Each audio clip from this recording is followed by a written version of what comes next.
Hi folks, welcome back to the channel. Thank you very much for joining me once again. You are always most welcome. Well, as you probably guessed from the titles and the intro there, it's 55 years since the Apollo 11 first landing on the moon in July of 1969. So I thought we'd have a little talk about it. I have two books. I've got actually about a dozen books on the subject, but two in particular I thought that were worth looking at because they are things I can show you, very picture heavy books, and may whet your appetite. First of all is the Haynes Owner's Workshop Manual for Apollo 11. So if you just happen to have an Apollo 11, you might want to do some home maintenance on it, and this tells you well, I think that's what I thought when I bought it. Anyway, I'm not sure now. It's going to have some very interesting references in it. And then the second book, which is perhaps the most amazing of all the books I've ever seen on the subject, is this huge thing which my wife very kindly bought me at Christmas time, actually. This is absolutely stunning, and it's so heavy it's quite hard to manoeuvre, if I'm honest. And it's Apollo Remastered by Andy Saunders, and Andy Saunders is basically a photographer.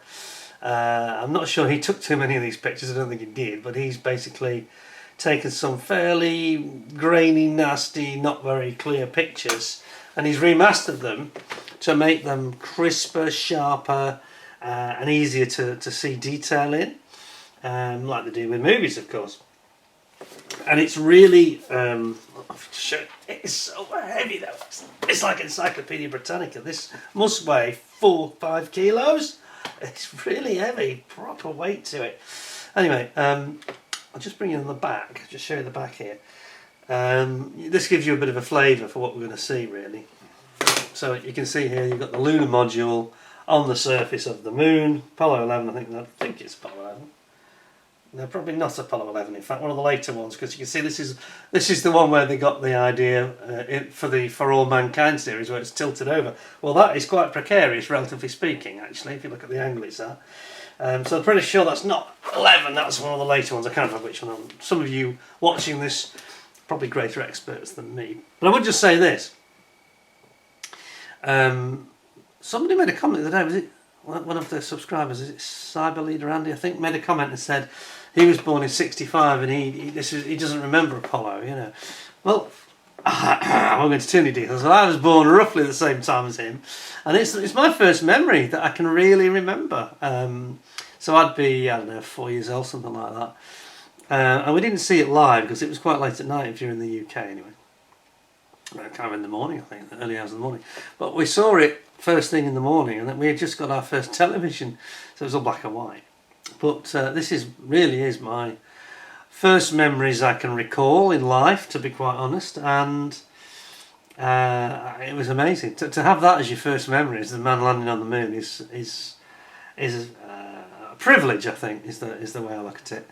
And it was amazing times, really amazing times, and you know, I wasn't aware of a lot of the other issues in the world and the strife that had led up, you know, the Vietnam War, and didn't know much about anything at that age, obviously. But to have that as your intro into life, it's no wonder I've always enjoyed science fiction and science and astronomy and things like that. In fact, I don't know if you noticed that I've actually got my bit of a theme here.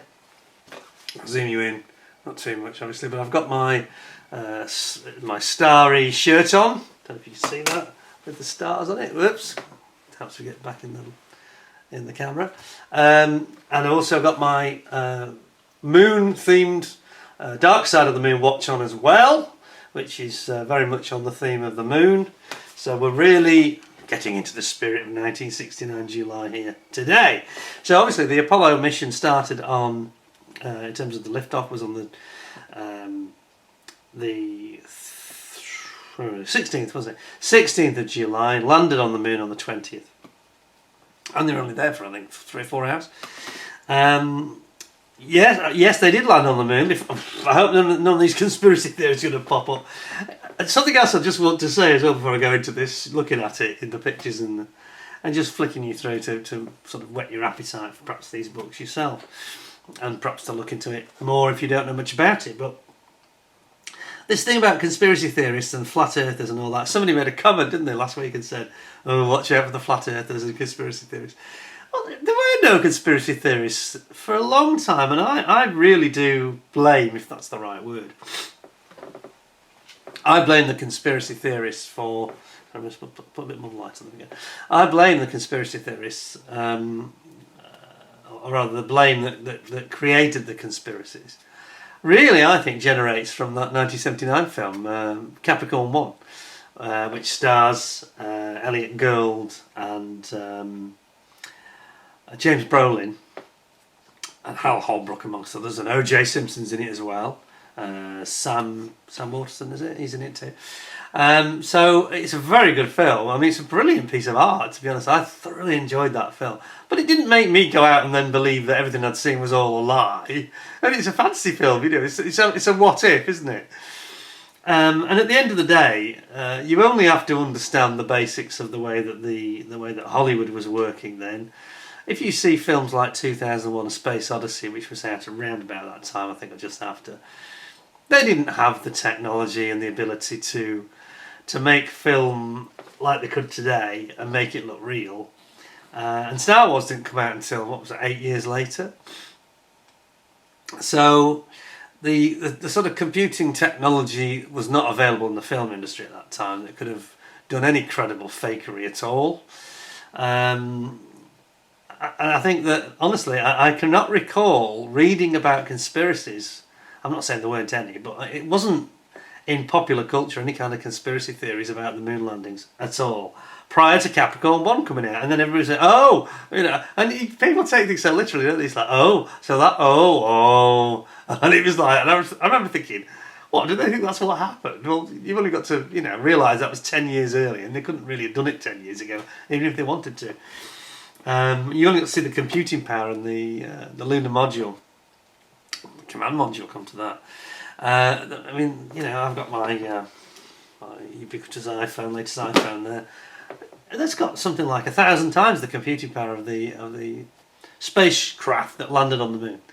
In fact, 1,000 times is probably a conservative estimate, because it wasn't an advanced computer by our understanding of that term today. So when you look back, you know, everything was very much of its time. Frankly, anybody that believes all this stuff about they never went to the moon. Well, if they never went to the moon, why did they go so many times? They wouldn't have gone so many times because they cut it after Apollo 17 because the budget got cut, and they moved on to Skylab and all that stuff. And you can understand it in a way because these rockets, the Saturn V rockets, and of course you'll have seen my own model. We'll talk about that in a second. That was, before any of you will start laughing and chuckling about what a terrible model around, that was made a long time ago. Anyway, we'll talk about that separately. But yeah, so they cut the budget, you know, but if they were going to do a hoax, they'd do it once. They wouldn't keep doing it, would they? They wouldn't keep on doing it because it would just make it more obvious that they weren't really, you know, there would be more and more evidence and all this stuff about the lighting angles and the flags and all that stuff.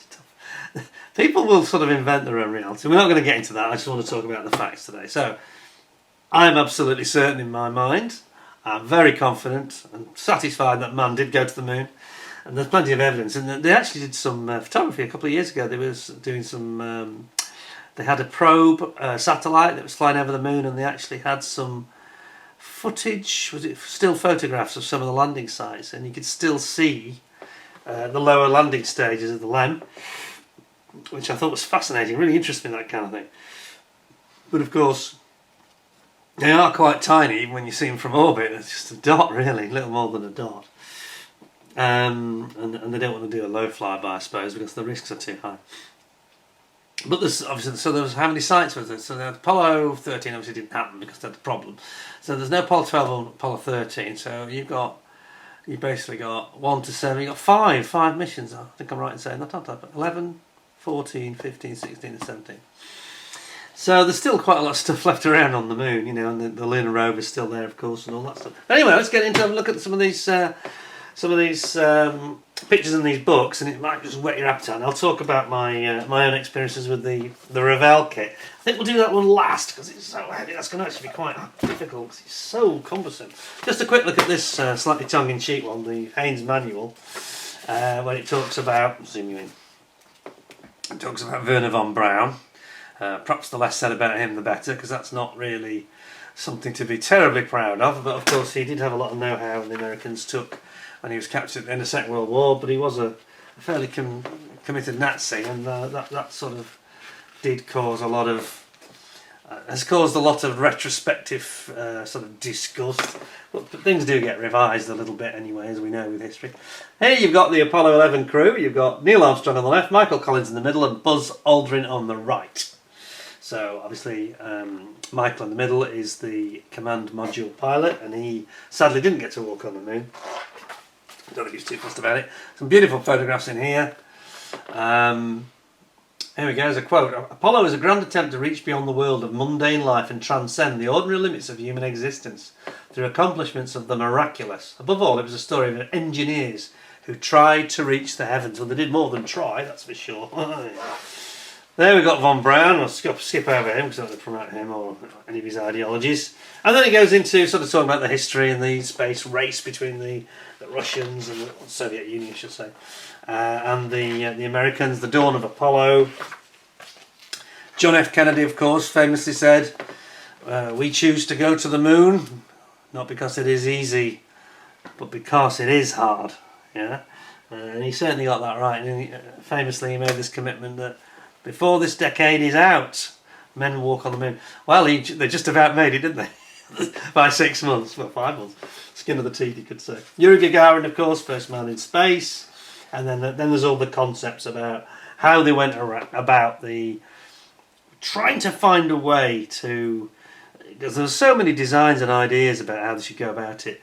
A lot of people wanted a rocket that would fly straight to the moon and land with legs, but they realised that this was not possible because it required far too much fuel, too heavy, and it was easier to have this modular construction with lunar module and a command module, and that's the way they went because it was lighter and it was easier to get it off the pad and get it out into orbit. So of course what they basically do, for those of you that don't know, the basic concept of the lunar missions is they obviously lift off from Cape Canaveral here. Sorry, just got my zoom to work. There we go. It lifts off from Cape Canaveral and it then jettisons stage 1 and stage 2. Stage 3 is the one that and then contains the lunar module, command module.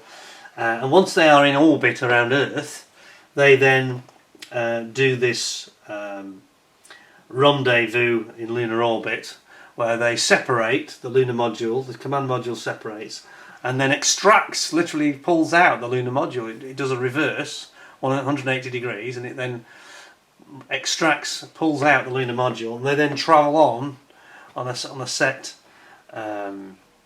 sort of apogee flight path to the moon, and then they use the moon's gravity for slingshotting themselves around the moon. That is the basic concept here. And they use that same effect with a burn, with a modification on their orbit to slingshot themselves back again later. And it's quite clever. I mean, I didn't quite grasp this when I was younger. I didn't quite understand it all because in my fevered childish imagination I thought they just flew there and flew back again. But you just can't do that. You just need so much fuel you'd never get into orbit with the weight that was required. And then here we've got the Gemini Titan missions, which are all basically doing the groundwork and getting ready with sort of developing their technology and the techniques and the training that is needed. And you've got von Braun and John F. Kennedy at Cape Canaveral. That's one of the missile tests. And then we've got Apollo 9's maiden flight. Of course, Apollo 9 was the one that actually went round the moon. Apollo 8 was first, of course, December 1968. And they were racing, you know, they're desperately trying to get these practice missions in to get ready for the big challenge that it's going to be to try and get themselves actually all the way there. There's Neil Armstrong. Yeah, I won't show you every single page because I think it'll just take us too long, but I'm just giving you a flavour here really. But you've got Michael Collins and Buzz Aldrin, Edwin Aldrin. Jim Lovell, of course, was commander on Apollo 8. Commander on Apollo 13, but he'd also been on Apollo 8. He just didn't have much luck, poor old Jim Lovell. He was a brilliant astronaut, no question whatsoever. But he was so lucky, wasn't he? So he went on the Apollo 8 one, which was never going to land on the moon. It was just a practice run. And then the one that he was going to get to land on the moon and search around the Fraumora Highlands, and of course it all went wrong, didn't it? We know that still. Made into a brilliant film by Ron Howard, of course. Bill Anders. Bill Anders, he died recently, I think. I think I'm right in saying that. Forgive me if I got that wrong. We know that who's the other chap that died recently as well? Ken Mattingly, of course, was the original Apollo 13 module pilot, and of course he got the mumps and he got booted out. He was played by Gary Sinise in the film, Apollo 13 film. And then we've got the Saturn rocket. Here we go. And this is the it says here the Saturn V had over 5.5 million parts, working parts. Only 2 went wrong with Apollo 4 launch. That's 99.999% reliable. If a car had this kind of record, it would not go wrong for 100 years. Oh Lord, that's incredible. So says Werner von Braun. Well, we'll skip over it. Anyway, then they've got a picture of all the different launches of the Apollo Saturn V's. So then we get into the Saturn V, and all the different concepts that they had, how it basically worked, size comparisons and how it developed. And of course they have this, they had an earlier Saturn, didn't they? The Saturn, was it Saturn C3? 3. And then the C4, and then ultimately the Saturn V is the ultimate moon rocket, because that's the one that can take the biggest payload. And it still remains today the most powerful machine man has ever invented, with 5 of those incredible F1 engines. And here you've got the Saturn 1B, that's the one I was thinking of. The Airfix, of course, did the kit of this. I think you still get it today, in fact. I think it's still in production. And then you've got your incredible the J2 liquid hydrogen rocket engines. Oof, okay. Here we've got a full schematic of the entire Apollo rocket. And then the first stage, it gets into the stages and how they work. You can see here all the incredible engines with the covers on them, obviously to keep the dust out, etc. 5 F1 engines at the Michaud assembly facility for NASA. Wow. And then here you can see just how big this engine is, isn't it? Enormous. Quite an astonishing thing, really. Quite incredible. I mean, they really were breaking new ground in technological terms when they were doing these rockets. I think that they were truly almost it's like inventing the wheel, isn't it? Almost.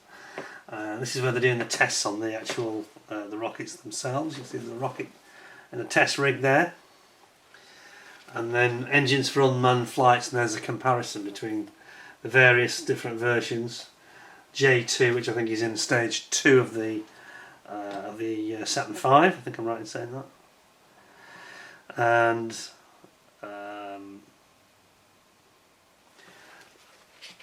there's a photo here below left. Copper baffles here.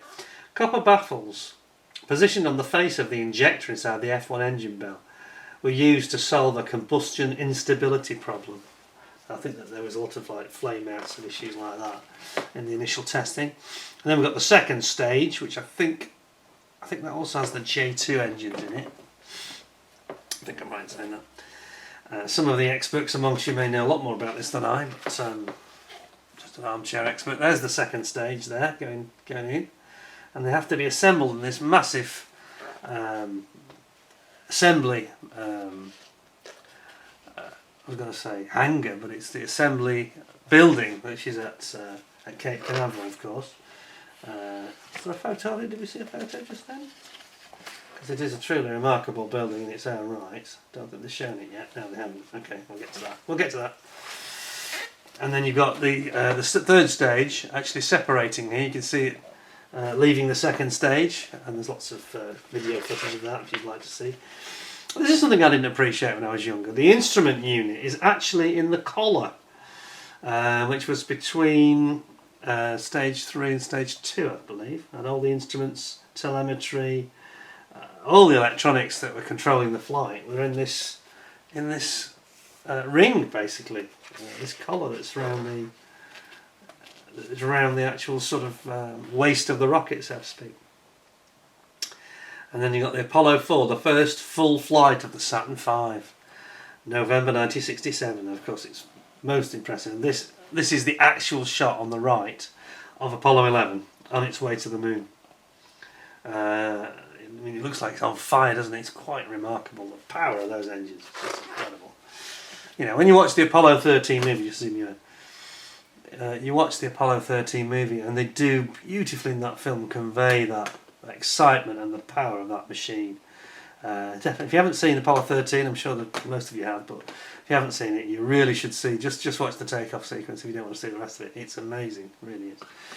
I mean, I think it's a truly brilliant film. That I've really enjoyed it when they made that film. I just couldn't get enough of it. Anyway, command and service modules. It goes into the how they all work and how they were developed, what the concept is for the re-entry.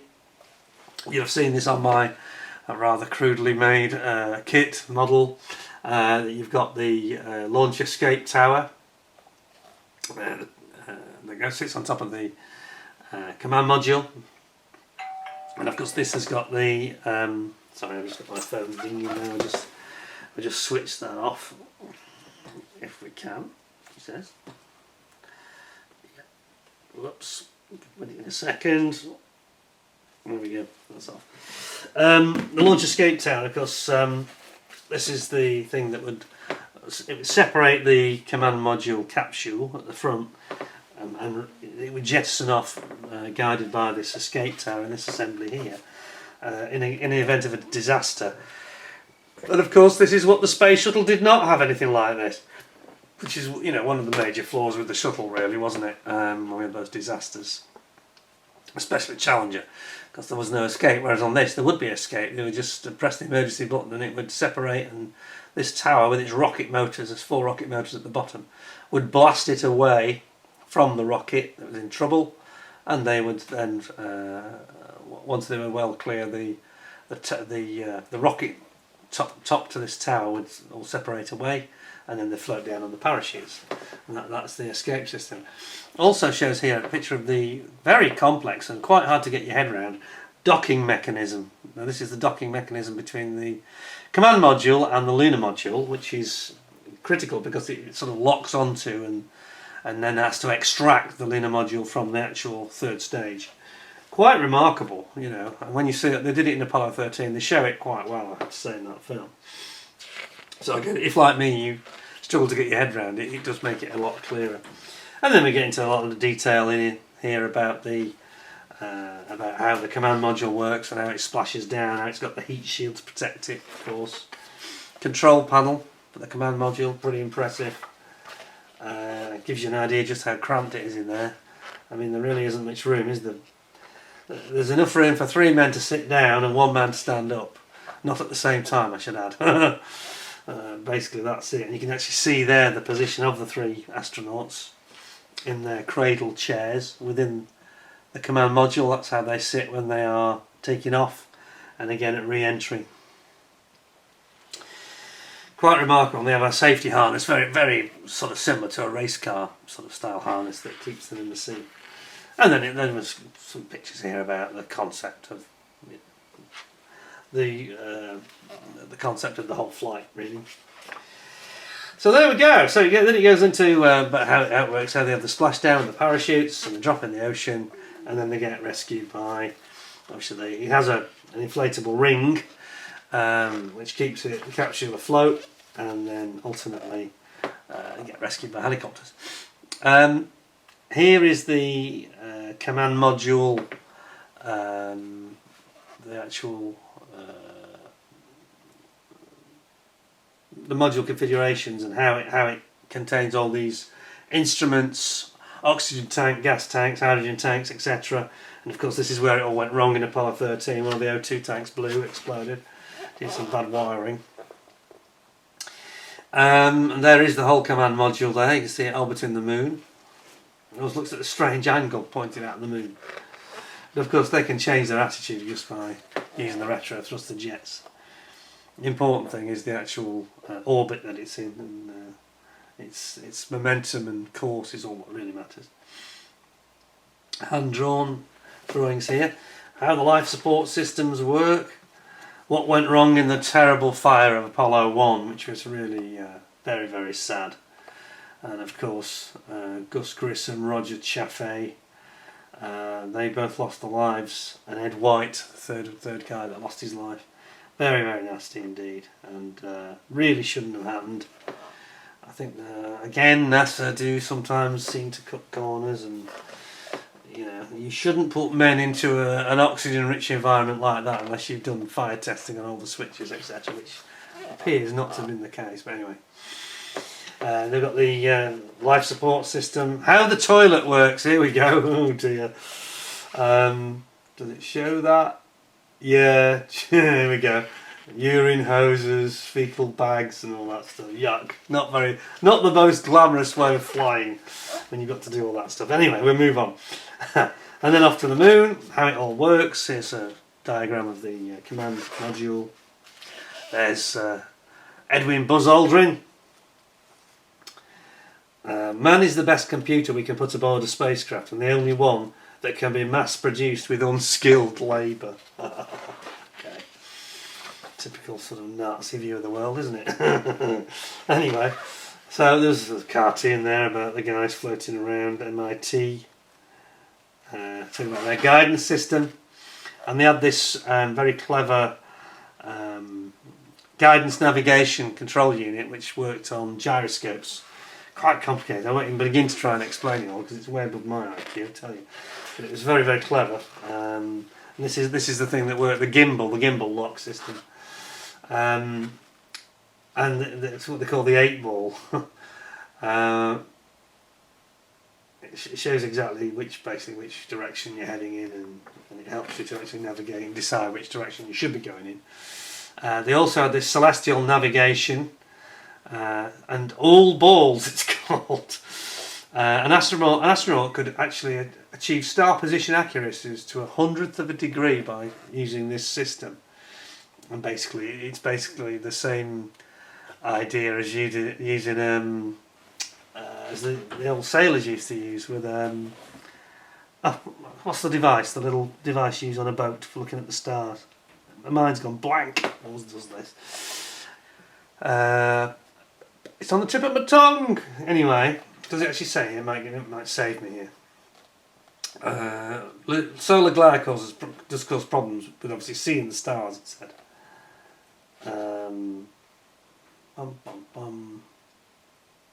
It's not a theodolite I'm thinking of, is it? It's a... Oh, if there's any mariners amongst you, you'll be shouting at the screen saying, "You idiot!" I know what it is. It's the thing that looks like a triangle, yeah? It's got the measurements underneath, and it has like a little telescope or a sight on the top. I've forgotten. It will come back to me, I'm sure. Sextant. That's the one I'm after. Sextant. Yeah, that's it. Anyway, they had a much more advanced version of that, but they could, as long as they didn't have too much glare from the sun reflecting off the moon, they could navigate by stars, basically.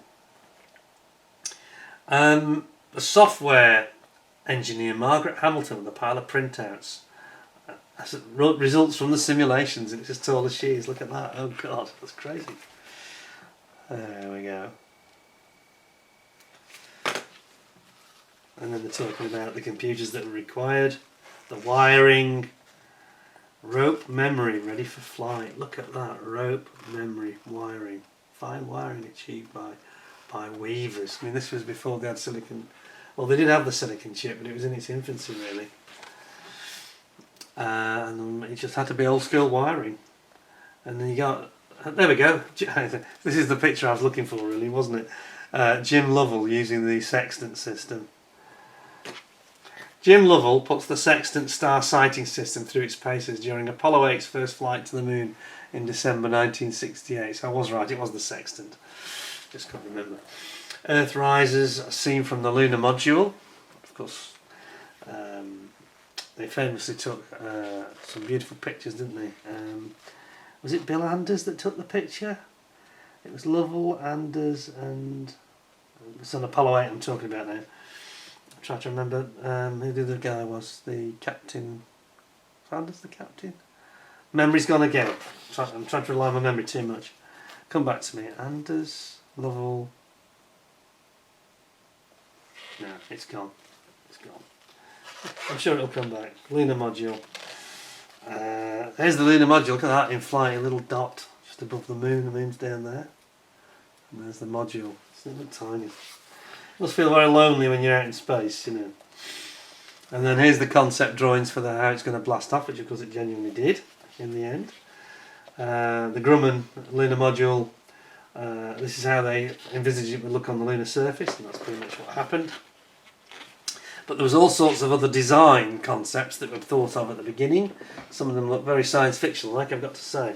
And in the end, it's a very spindly little thing, and as you'll see in some of the photos I'm going to show you later, that it was very thin, and it was actually very, very weak as well, because there was one case where when they had that, from the photo I showed you earlier, when it was a little bit lopsided, it took off at a slightly strange angle, and they got a lot of blast back, and it really buckled the outer skin of the lunar module, the upper stage, the ascent stage.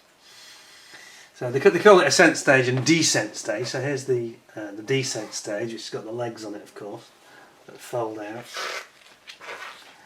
and toxic propellants. Yeah, there was one or two problems where they had leaks and all sorts of problems. They were using nitrogen tetroxide oxidizer. Too toxic to be tested near human habitation. So a new facility was built at White Sands, miles from anywhere. Okay, dangerous stuff, obviously. There's a schematic of your ascent stage, and then you can see it's being lowered here, lowered into the testing rig for engine firing tests. I mean, the R&D that had to go on was just constant. It was non-stop. It had to be, I suppose. It had to be. You couldn't have anything that the Grumman guys, for example, they just couldn't have anything that they didn't know would work. And here you can see, actually, in Earth orbit, this is what I was talking about. Once they're in orbit, they have to extract, use the lunar module to then extract by docking into the lunar module itself, using the command module. That's it there, attached to it, having extracted it. Here we've got the ascent, the spider ascent stage. Spider? Why do they call it spider? I think the spider is what they normally call the descent stage, but anyway. And then you've got the incredibly cramped, you saw this in Apollo 13, how very, very cramped it was. A lot of instruments and computers, but not that advanced, really, not by modern standards of today. So we've got Neil Armstrong here looking very chipper, just after his historic moonwalk, so he's got every reason to be pleased. He just made history. And there is his shadow. Yes, it really is Neil Armstrong's shadow on the moon, folks. It's not on a soundstage. Get out of here. And then you've got, I mean, these are the things that couldn't be faked, and this is why I said what I said at the beginning about, you know, conspiracy theories. You couldn't fake this. We did not have the special effects in 68, 69 to do any of this. It just didn't exist. If you see sci-fi films at the time, they were quite laughable in terms of special effects. So yeah. All the pressure suits, how they were tested, that must have been fun. You know, I'm not sure. Look at this guy here, testing the pressure suit. Yeah, I hope they get that right, don't overinflate it, could be in trouble there. And then you've got the life support pack that they wore on their back, containing the oxygen tanks, water, etc., filters, basically everything you need to walk on the moon. It's just incredible, isn't it? Everything had to be, you know, they had to get everything right down to the shoes, soles of the shoes. Advert here for ILC Industries. They played in the moon mission, obviously they were part of the development of the shoes. And then you've got these beautiful pictures, and we'll see these in a bit more detail in the other book, but there is the lunar module, both sections together of course on the moon surface. and the Earth appearing above it. Absolutely incredible. And then here we've got some more explanation about the docking, or the system of docking, and how the mechanisms work to enable the two modules to come together. It's like mating, isn't it, really? TV from the moon, and what the bleeps were all about. It's all explained here. How they filmed things. It was fortunate for historians and filmmakers and future generations that Apollo happened when it did. 16mm was still in vogue, and therefore the emergence of the first crude home video cameras whose recordings would have been much poorer quality. Yeah, okay. Home video cameras then at 8mm are pretty bad. The Mauer 16mm cameras used on board the missions were termed data acquisition cameras, and these are the ones that you see taking shots like built into in this case it's the second stage, as it separates from the first stage there. First stage drops away, the intermediate ring then drops away, and they fire up the stage 2 engines, and then that drops away. And then talking about beyond Apollo 11, the J-class missions, and these are the missions obviously that eventually got canned because of budget restraints, and the feeling that we'd kind of done it, I suppose, was... But they did get to experiment with things like the lunar rover, so that was actually quite a clever, and generally in terms of technology was quite a simple machine, but had to be reliable. So because if it's going to drive a couple of miles, you can't really walk a couple of miles on the moon. Zero gravity, it's quite hard, and it would use up a lot of oxygen, potentially endangering the crew. So these things all had to be sorted. Here we've got the Apollo flag. The flags were stretched out along wires running through the top to display them properly in the vacuum, as captured here on Apollo 17. That's the last one. And then of course the famous shot, the flag gets blasted at takeoff. Dust is scattered by the lunar module and tower as Apollo 14 ascent engines, but drops to the ground immediately once the force is removed, as there is no air to hold it in suspension. Oh dear. And then that's kind of it, really. That's the end of the book. So that's your Haynes Haynes manual. But you will, if you buy that, get a copy of this, you will learn a lot. It does explain it all in fairly simple terms for the average sort of layman like me. Then we come to something that's completely different. This is really art now, and I'm going to put the other light on and get it to work. Yes, there we go. Because this one is going to be quite difficult to show because it's so difficult to handle. This is the very, very beautiful book indeed, and £60 retail it was, 60 UK pounds. That's about, what's that? About $90, sort of €85, something like that. It's not cheap, not a cheap book at all, but worth every penny and quite remarkable. So, again, I won't show every page. Some of these photos we've seen already, but it's the way that they have been remastered and the quality that's been achieved in doing that is really something. And it goes back to talk about... I have to zoom you in for this. You'll have to bear with me here because it is very hard to show on camera just because it's so physically big and heavy. So here we've got the Gemini, some of the original Gemini spacewalks going on. In this case it is... saying that Alexei Leonov was the first one to perform a spacewalk, and this is actually Ed White, who sadly of course was killed in Apollo 1, but it's Ed White doing the spacewalk here, doing an EVA, extravehicular activity. And this is Ed White again. He looked a little bit like, is it just me? He looks a bit like Brad Pitt, to be honest. A little bit of a look of Brad Pitt about it. So sad that he was lost, you know, because he was clearly one of the talented astronauts of his generation. There's the Gemini capsule. You can see this is going to be more difficult than I thought because of the lighting here. I'll zoom back a little bit here. How's that? There we go. You can see the Gemini capsule there. So we get a lot of reflections. It's just the way it is. And then, you know, it just goes into all these early forerunning missions. And then we get into these photos I did just allude to earlier. So what I'm going to do, I'm going to take the cover off this book because I think it would make life just a little bit easier if I remove the cover. It's definitely going to get damaged if I don't. It's just hampering things anyway. Let's just take that away. Because I think that will make life a little bit more easy. Whoa, there we go. So, where was I? I can see it's going to be nearly impossible to show this in the way I'd like to, but it gives you a flavour of the sort of quality of the images and how they've been restored. I mean, look at this one here, the surface of the moon. Look at that. That's incredible. It looks like a model. It's just tantalising. This is Apollo 8, of course, the first guys to go up. Here you can see the third stage of the Saturn V with the lunar module clearly. In this case, lunar module was not present because they didn't need it on Apollo 8, and the command module was simply left. And it's quite funny actually, this photograph, I just realised straight away that's quite funny because it shows the Florida takeoff site in the background, looking right down at Cape Canaveral. Isn't that amazing? That, and then they're in orbit by this point. That's quite incredible.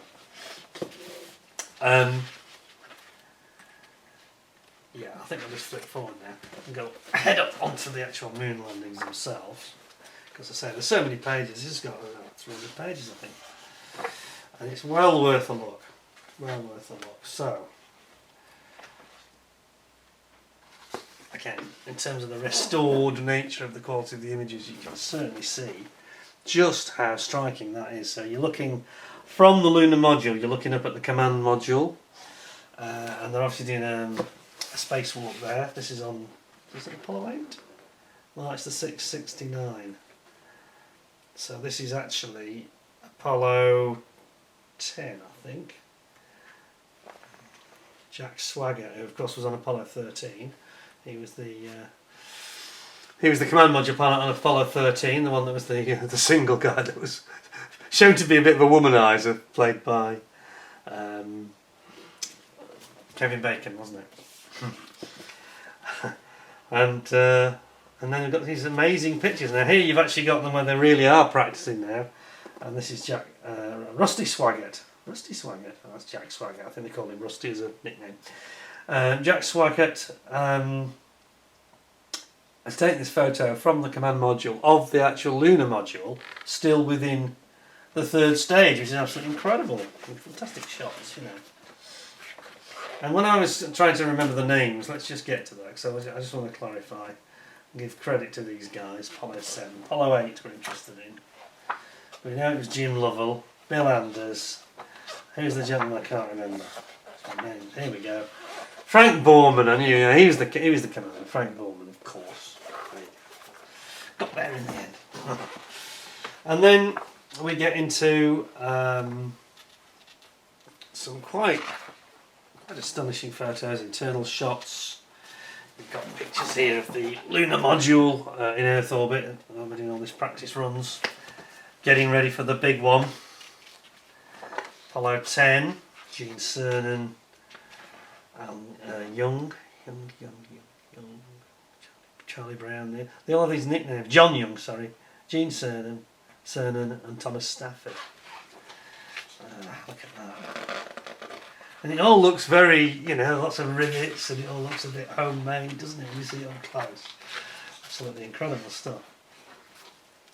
And they're doing the final runs, they're doing the final practice manoeuvres above the lunar surface. Apollo 10 isn't very well known about, because I don't think they publicised what they were doing so much, because they were wanting to not make it look like they were doing repeated practice runs, but they needed to, of course. They needed to, they had to. And then you get Gene Cernan there. He's the guy that took Earthrise. A very famous picture, of course. Earth coming up over the surface of the moon. And then you've got some wonderful pictures of these different craters and quite remarkable images, really. Absolutely stunning. Apollo 11, this is the big one. And then, you know, again here you can see, I'm going to zoom in a bit for this one. If you look very closely, you can actually see what I was saying about the slightly the fabrication of the actual the lunar module there. It's the skin of it looks quite thin, and you can see the sort of rippling in the metal. Quite remarkable. And they say that in some parts it was no thicker than some thick tin foil, frankly, because outside the pressure capsule, the inner pressure capsule, it didn't need to be thick because it wasn't going to fly in any atmosphere. It didn't need to be aerodynamic. It didn't need to have any great thickness. And then we got a little bit of a solar eclipse going on here. July the 19th, 1969, that's just before they arrived at the moon. Flew into the shadow of the moon. Wow.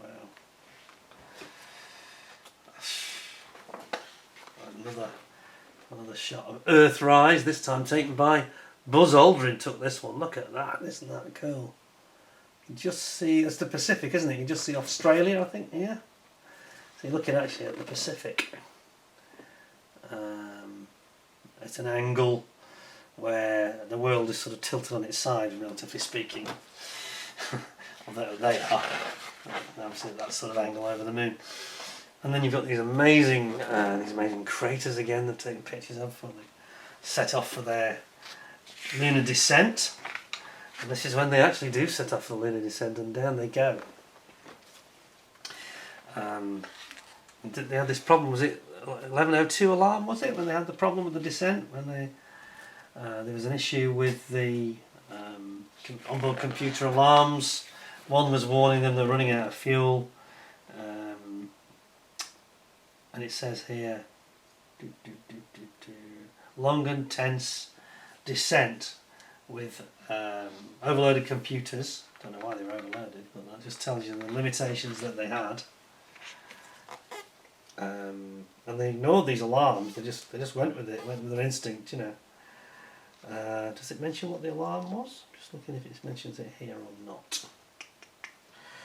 It doesn't seem to mention it there. And then finally they have the famous contact-like shot, and then they are literally, the Eagle has landed, they're on the moon. There you go. We copy you down, Eagle. Got a bunch of guys about to turn blue. We're breathing again, that famous quote. And then you get these shots of Neil Armstrong going down, taken by Buzz. And then here we've got Neil Armstrong took this picture of Buzz as he's about to descend the ladder, just about to leave the airlock. Just see the back of him with his pack on. It's quite small, isn't it? The access hatch. Not a lot of space. That's a wonderful shot there, actually. A picture of Neil Armstrong taken by Buzz, and you can see his face. You can actually make out his face.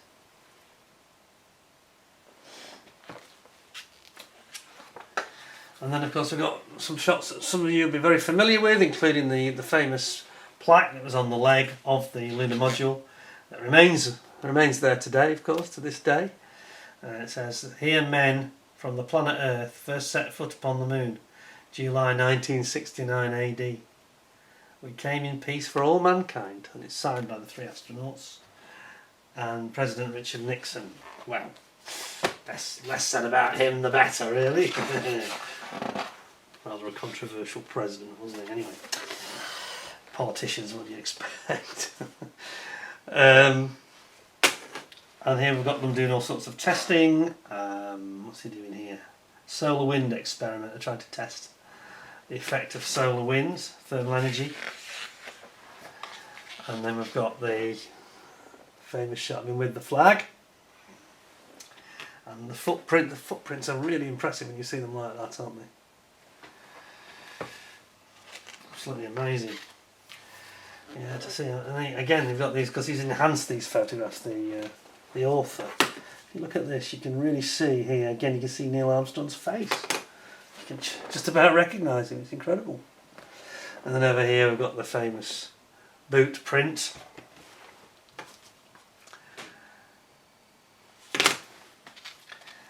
And yeah, then we get some just absolutely incredible photos. And I actually had the one you're about to see now. I actually had on my wall for about 3 years, in my bedroom wall. That was the sort of defining moment of mankind going up a gear, I think. And I say, some people had Lamborghinis on the wall. I had Neil Armstrong with this poster of what exactly as you see it there, taken by Buzz. I'm right, aren't I? Or is it the way around? It's by me. I'm sorry, I'm wrong. It's taken by Neil Armstrong and it's Buzz Aldrin. You can see Neil in the reflection, of course. And it's become absolutely iconic, that photograph. It really has. And then you get these wonderful shots. And I said about how shonky that the lunar module could look in places. Well, here's another example of it. If you look very closely at this, look at those panels. You see the Earth above it as well. But look at the non-matching panels and the gaps. It's absolutely incredible, really. You know, I mean, they looks like they're actually screwed together rather than welded for access, I suppose. But don't they look a bit shonky, you know? And then there's the lunar module, one of its legs with the pad legs that sits on the surface, surrounded by insulation foil, of course. And again, you can see again it looks a bit shonky in places, especially on that back panel. And the welds look a bit iffy as well, you know. But it did its job, didn't it? It was designed to do a job and not to do anything else, really, I suppose. Just zoom you back a bit. Really wonderful panoramic wide-angle shot there. And I say they only spent 3 or 4 hours, and then before you knew it, it was time to go. And here they are, they're off, taken by Michael Collins. And you can see the inverted, just about make it out, can't you? The inverted ascent stage of the lunar module coming back up. And again, there's some great video footage of this, and you know, there's no way you could fake that for all the money in the world. Not back in '69, I'm afraid. So all the theorists with their conspiracies need to just get over it. Yeah, it happened. Get over it, dudes. Absolutely remarkable stuff. And when you see the way that it works, because there's zero atmosphere, and they fire these little thruster jets to change its attitude, and it's instant, you know, and it just, I guess there's no gravity, so they don't feel any G-force, and it just instantly changes its attitude and its angle, and without any sort of G effect on the astronauts, of course. And then you get this wonderful shot of the moon they took, also back up in lunar orbit. Quite remarkable, really. Wonderful stuff. And then they've got this shot of by Michael Collins as they're heading back towards Earth just before they start the re-entry procedure. The Earth is getting really bigger up there, he says. Getting ready for the re-entry and the crew and their homecoming. A truly historic event, you know. Anyway, the rest of the book, predictably, it goes on to talk about Apollo 12. Charles, Pete Conrad, Richard Gordon, Alan Bean. And then I just flick through these now because it's not quite as perhaps historically important, but some beautiful photographs, as you can see, about their missions. And they went to, so I didn't say that, did I? Where did they go to? They went off to,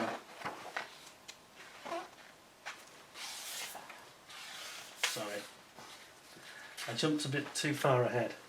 And their target was landing site, the Ocean of Storms. Yeah, the Ocean of Storms, different part of the moon, different location. Yeah, and there's some absolutely beautiful photographs here. So many, and this time they've got all sorts of telemetry and more advanced equipment. Lunar boot print. Oh, that's a zoomed in lunar boot print. And Apollo 13, well, we all know Jack Swigert, Fred Hayes and Jim Lovell, and we all know what happened there when they had this explosion with the O2 tank causing damage to the lunar module. They had to abandon the idea of landing on the moon.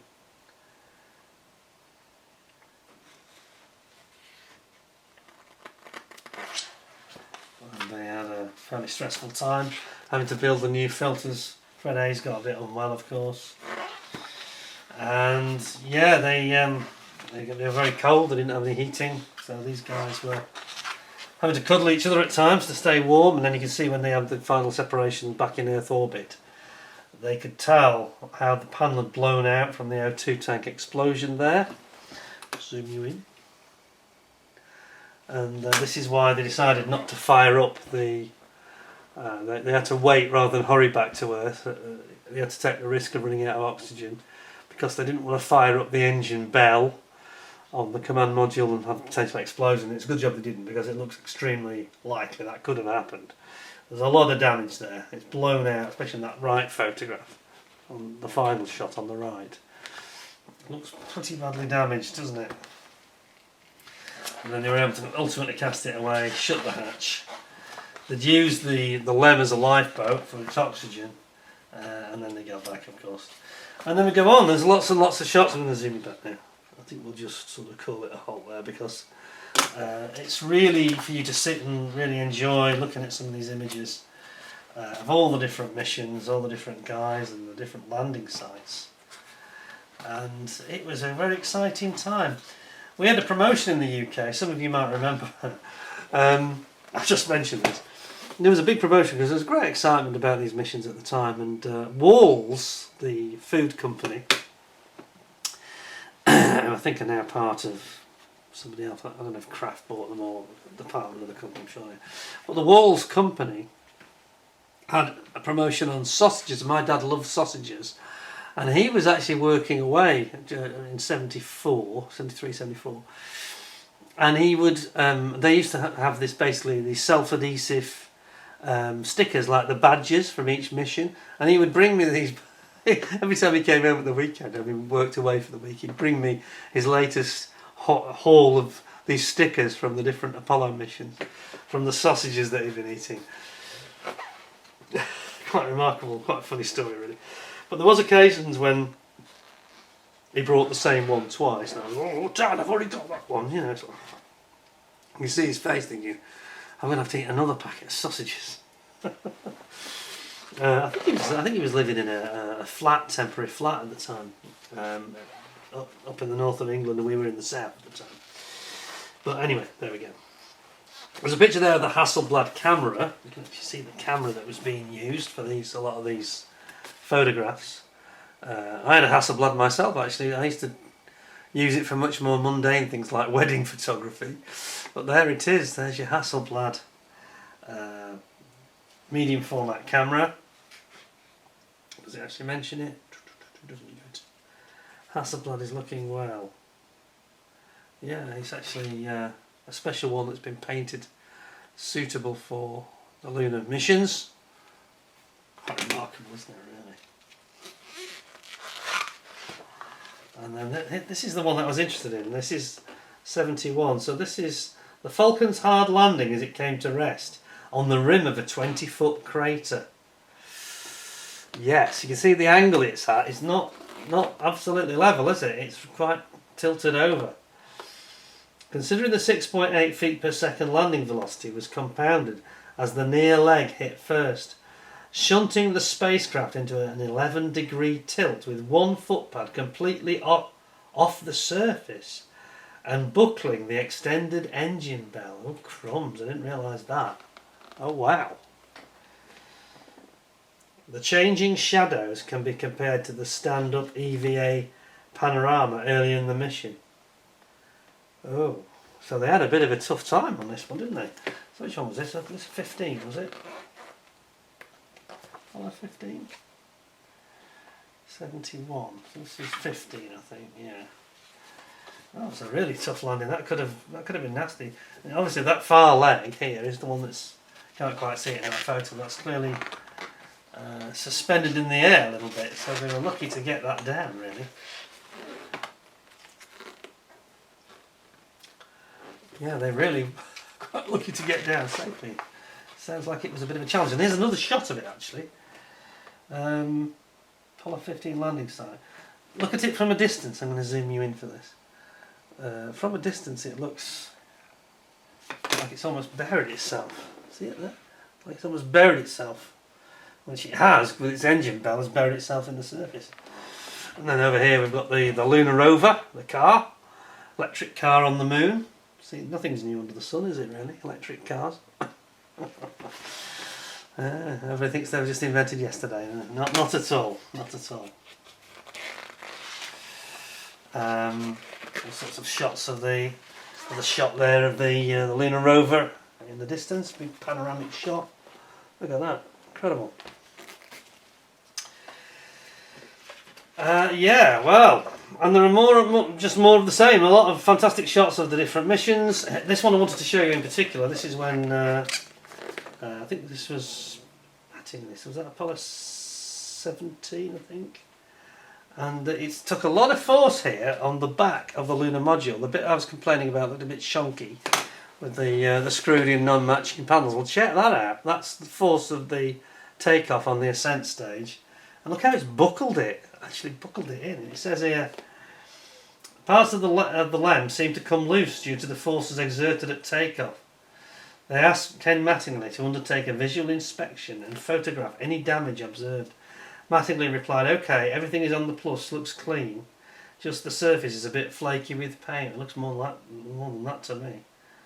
Looks like some of the thermal black. The back end there is pretty badly chewed up, and a couple of panels are torn off. He said, "Not kidding." So obviously the good part was around the other side.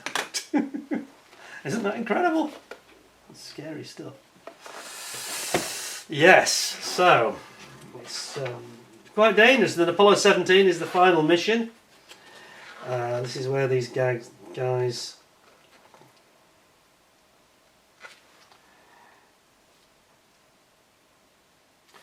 I was wondering what that was. And apparently, this is a pouch of tomato soup. And then you got this lovely shot of the Earth. Definitely need to wind back for this now. I found this really a struggle to show you because it's so huge and it's so heavy. It's definitely worth it, I think. And then you get some similar shots. So this is the final Apollo mission. Last time man stood on the moon. Jack Schmitt took this picture. They got down nice and safe. Touched down quite hard. You can see it's gone in quite a way on that left-hand leg, but the right way up. And I think they had quite a big drop at the last minute, what I was saying. Again, there's some shonky panels. It's like the iffy panels on the back of the module there. All the telemetry and instruments that they've got here being tested. It's quite a nice shot, isn't it? Of the lunar rover on the left and the lunar module with the sun off to the left.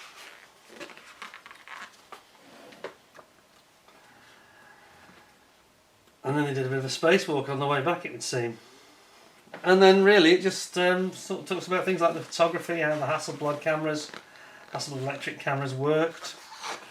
Kind of an electric version of the standard Hasselblads of the time, mechanical Hasselblads. And it talks about, photographic objectives and objectives, and how it was all done. And then how some of these photographs were remastered by the author. Some of the work, see some of the changes they made there to try and dial out some of the colour flare and things like that, solar flare, how they did the panoramas, all explained in that wonderful book. Wonderful book. Well, I have to say that just the physicality of having to show you that, the sheer size and weight of it makes it very difficult. But I hope you found it interesting anyway. I think that those Apollo missions were absolutely remarkable. Mankind has never reached that same peak of achievement since, I don't think. To me, I'm not trying to be a grumpy old man here, but we used to have Concorde. Well, in 1969 we had the first flight of Concorde and we landed on the moon. What have we done since, really? Apart from have a lot of silly wars and things, Anyway, I don't want to get into politics or anything like that, but it just feels like we haven't progressed too far, really. In fact, I think we're going backwards at the moment in all sorts of ways. Far too much concern about silly things that are really not in the wider scheme of mankind's experience, are not very important, and we don't seem to be making those big ambitious leaps in either in technology or in ambition and in discovery. And we had Christopher Columbus and we had Neil Armstrong, these men who discovered completely new worlds, you could say. We've had nothing like that since. So I think there's a lot of talk now that we're going to go to Mars. Let's hope that happens. Let's hope that happens. A lot more difficult though, because of the distances. Very difficult for the astronauts, and yeah, has its own unique challenges. But we will see in the future if we manage that or not. Obviously, you've got Elon Musk with his, he's got his own space program going there, and he's been doing very well with it. You know, whatever people think of Musk, he's achieved a great deal. And yeah, let's hope that along with NASA does contribute to a bit of a push forward in the future. I hope so, because I think that mankind needs to think more longer term. I think that there's a lot of short term thinking going on in the world at the moment. And there's no long-term thinking really being invested in at all. Everybody worries about the environment. Well, if you're worried about the environment on planet Earth, all the more reason for space exploration, really. Yeah. Anyway, I hope you found it interesting. I hope you'll give me a 10 out of 10 with a thumbs up. He says, flashing his moon watch. And I hope you thought it was interesting, and give me your thoughts about your experiences of what you saw and what your feelings are about the Apollo missions. It was truly mankind's most remarkable endeavour, I think.